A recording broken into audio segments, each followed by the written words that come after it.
ஷர்மிளா வணக்கம். அதிமுகவில் அடுத்தடுத்து சட்டமன்ற உறுப்பினர்கள் தங்களுடைய எம்எல்ஏ பதவியை ராஜினாமா செய்துவிட்டு தாவேகாவில் இணையக்கூடிய நிகழ்வு என்பது தொடர்ந்து நடைபெற்று வருவதை பார்க்கின்றோம். அதன் தொடர்ச்சியாக தான் எம்.ஆர். விஜயபாஸ்கரும் சட்டமன்ற உறுப்பினர் பதவியை இன்று ராஜினாமா செய்ய இருக்கின்றார் என்று கூறப்படுகிறது. இன்று சரியாக ஒரு மணி அளவில் தலைமைச் செயலகம் சென்று சபாநாயகர் ஜே.சி.டி. பிரபாகரை சந்தித்து தன்னுடைய ராஜினாமா கடிதம் கொடுக்க இருக்கிறார் என்று கூறப்படுகிறது.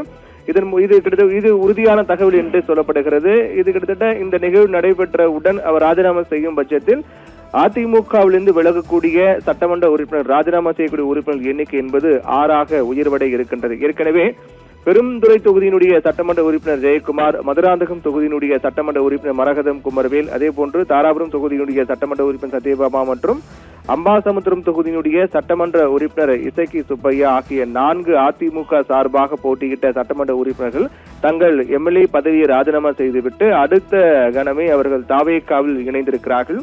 இந்நிலையில் அதன் தொடர்ச்சியாக 5வது சட்டமன்ற உறுப்பினராக விஜயபாஸ்கர் விராலிமலை தொகுதியில் போட்டியிட்டு வெற்றி பெற்ற விஜயபாஸ்கர் எம்எல்ஏ பதவியை ராஜினாமா செய்துவிட்டார். ஆனால் அவர் தாவேகாவில் இணைய இருக்கின்றார் என்று சொல்லப்பட்ட நிலையில்தான் இன்னும் தாவேகாவில் இணையும் நிகழ்வு நடைபெறவில்லை. இன்று முன்னாள் அமைச்சரும் விராலிமலை தொகுதியில் போட்டியிட்டு வெற்றி பெற்று ராஜினாமா செய்தவருமான விஜயபாஸ்கர் இன்று தாவேகாவில் இணைவார் என்று சொல்லப்பட்டது. ஆனால் அந்த நிகழ்வு என்பது தள்ளி போகின்றது. இந்நிலையில்தான் அதற்கு அடுத்த சட்டமன்ற உறுப்பினராக கரூர் தொகுதியில் போட்டியிட்டு வெற்றி பெற்ற அதிமுக சார்பாக போட்டியிட்டு வெற்றி பெற்ற எம்.ஆர். விஜயபாஸ்கரும் தன்னுடைய எம்எல்ஏ பதவியை இன்று ராஜினாமா செய்ய இருக்கின்றார்.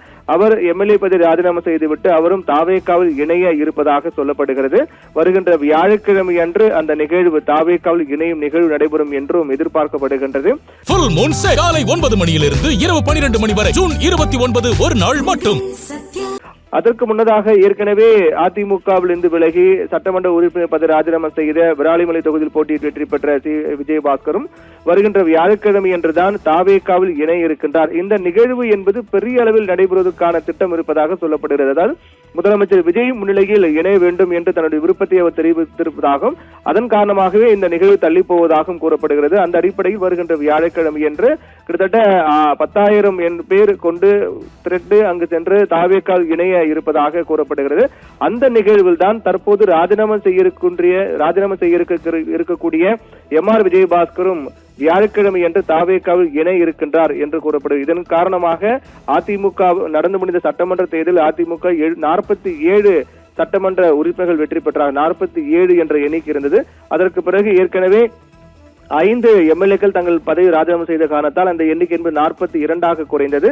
தற்போது எம்.ஆர். விஜயபாஸ்கரும் ராஜினாமா செய்துவிட்டால் 41ஆக அந்த எண்ணிக்கை குறையும் என்று எதிர்பார்க்கப்படுகிறது. எம்.ஆர். விஜயபாஸ்கர் ராஜினாமாவுக்கு பின்னணியில் மிக முக்கியமான காரணமாக பார்க்கப்படக்கூடியது தற்போதைய அரசின் மீதான நம்பிக்கை வாக்கெடுப்பின் போது 25 சட்டமன்ற உறுப்பினர்கள் எஸ்.பி. வேலுமணி, சி.வி. சண்முகம் தலைமையிலான 25 சட்டமன்ற உறுப்பினர்கள் தற்போதைய அரசுக்கு ஆதரவாக வாக்களித்தார்கள்.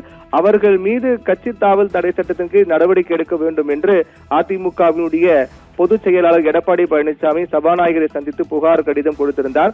இந்நிலையில் தான் அவருடைய கட்சி பதவி என்பது பறிக்கப்பட்டது. அதற்கு பிறகு 25 சட்டமன்ற உறுப்பினர்கள் 21 பேர் மன்னிப்பு கடிதம் கொடுத்து மீண்டும் அதிமுக இணைந்து கொண்டார்கள். மற்ற 4 பேர் ராஜினாமா செய்துவிட்டார்கள். அதைத் தொடர்ந்து விராலிமலை தொகுதியில் போட்டியிட்டு வெற்றி பெற்ற விஜயபாஸ்கரும் ராஜினாமா செய்துவிட்டார். இதன் காரணமாக பறிக்கப்பட்ட கட்சி பதவிகள் இன்னும் வழங்கப்படாமல் இருக்கின்றது. குறிப்பாக நேற்று முன்தினம் தான் 20 சட்டமன்ற உறுப்பினர்களுக்கு அதிமுகவுக்கு எதிராக செயல்பட்டு மீண்டும் மன்னிப்பு கடிதம் கொடுத்து அதிமுக இணைந்த சட்டமன்ற உறுப்பினர்களுக்கு மாநில ரீதியான அந்த கட்சி பொறுப்புகள், அதாவது எந்தவித ஒரு அதிகாரம் இல்லாத கட்சி பொறுப்பு மட்டும்தான் கொடுக்கப்பட்டது தவிர மாவட்ட செயலாளர் பொறுப்பு என்பது இன்னும் வழங்கப்படவில்லை. அதில் ஒருவராக இருக்கக்கூடியவர் தான் எம்.ஆர். விஜயபாஸ்கர். அவருக்கும் மாவட்ட செயலாளர் பொறுப்பு வழங்கப்படவில்லை. மற்றபடி அதிமுகவுடைய கொள்கை பரப்பு இணை செயலாளர் பொறுப்பு மட்டுமே மீண்டும் வழங்கப்பட்டது. அவர் வகித்து வந்த மாவட்ட செயலாளர் பொறுப்பு என்பது இன்னும் வழங்கப்படாமல் இருக்கின்றது. அதை தொடர்ந்து அவர் அதை தெரிவித்து வந்தார். அதன் அடிப்படையிலும் அவருக்கு அந்த பொறுப்பு வழங்கப்படாத காரணத்தால் அதிருப்தி அடைந்து அதிமுகவிலிருந்து விலகுவதாகவும் தன்னுடைய எம்எல்ஏ பதவி ராஜினாமா செய்வதாகவும் அவர் முடிவெடுத்திருப்பதாக கூறப்படுகிறது. இன்று 1 மணி அளவில் சபாநாயகரை சந்தித்து தன்னுடைய ராஜினாமா கடிதம் கொடுக்க இருக்கின்றார். அடுத்த நிகழ்வாக ஏற்கனவே ராஜினாமா செய்த விஜயபாஸ்கரும் இன்று ராஜினாமா செய்ய இருக்க போகின்ற எம்.ஆர். விஜயபாஸ்கரும் வருகின்ற வியாழக்கிழமை அன்று தாவேகாவில் இணை இருப்பதாக கூறப்படுகிறது. இந்த நிகழ்வு உறுதியாகக்கூடிய பட்சத்தில் எம்.ஆர். விஜயபாஸ்கர் ராஜினாமா செய்யக்கூடிய பட்சத்தில் அதிமுகவினுடைய சட்டமன்ற உறுப்பினர்கள் எண்ணிக்கை என்பது 41ஆக குறையும். 41 என்ற அளவில் இருக்கக்கூடிய நிலையில் ஏற்கனவே எஸ்பி வேலுமணி மற்றும் சி வி சண்முகம் ஆகியோர் அதிருப்தியில் இருக்கின்றார்கள். அவருடைய முடிவும் என்ன என்பது தற்போது வரை தெளிவாகாத நிலையில் இடைத்தேர்தலுக்கான பணிகள் நடைபெற்று வருகின்றன. ஏற்கனவே 6 தொகுதி காலியானதாக அறிவிக்கப்பட்டிருக்கிறது. பெருந்துறை, மதுராந்தகம், தாராபுரம், அம்பாசமுத்திரம், விராலிமலை, திருச்சி கிழக்கு ஆகிய 6 தொகுதி காலியானதாக அறிவிக்கப்பட்டிருக்கிறது. அதைத் தொடர்ந்து இன்று எம்.ஆர். விஜயபாஸ்கர் ராஜினாமா செய்யும் பட்சத்தில் அந்த எண்ணிக்கை என்பது 7 உயரும். அதைத் தொடர்ந்து எஸ்பி வேலுமணி மற்றும் சி வி சண்முகத்தின் நிலைப்பாடு என்ன என்பது தெரியவில்லை. அவர்கள் ஒருவேளை ராஜினாமா முடிவு எடுக்கக்கூடிய பட்சத்தில் அந்த எண்ணிக்கை என்பது இன்னும் உயரும். இதனால் இந்த இடைத்தேர்தல் என்பது கிட்டத்தட்ட ஒரு மினி சட்டமன்ற தேர்தலாகவே பார்க்கப்படக்கூடிய நிலை எட்டக்கூடிய நிலையை நோக்கிதான் சென்று கொண்டிருப்பதாக பார்க்கப்படுகிறது. அந்த அடிப்படையில் தான் இன்று மதியம் எம்.ஆர். விஜயபாஸ்கர் சட்டமன்ற உறுப்பினர் பதவி ராஜினாமா செய்திருப்பதாக கூறப்படுகின்றது. ஷர்மிளா.